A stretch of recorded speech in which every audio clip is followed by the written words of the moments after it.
when we print, we may have the property between the sliding between the bottle and the jig. If this happens, we cannot print the effect well. So now I am going to teach you how to recognize it is sliding.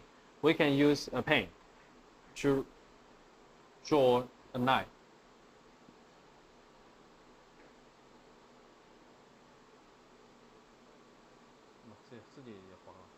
Okay, a line.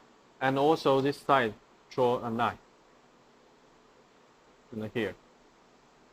Okay, we can see here's a line. Okay, then we print.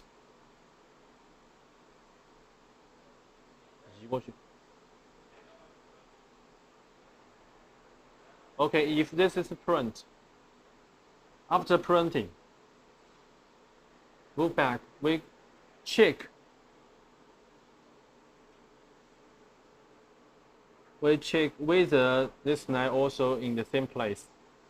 If this is just like this, okay, it's okay. If okay, if it when it move back, it's just like this. It is not on in the same line, so it is slided. It's not okay. We need to make sure we have put these cushions, and also this side have the cushion to make it sure that it doesn't have the sliding property. Okay.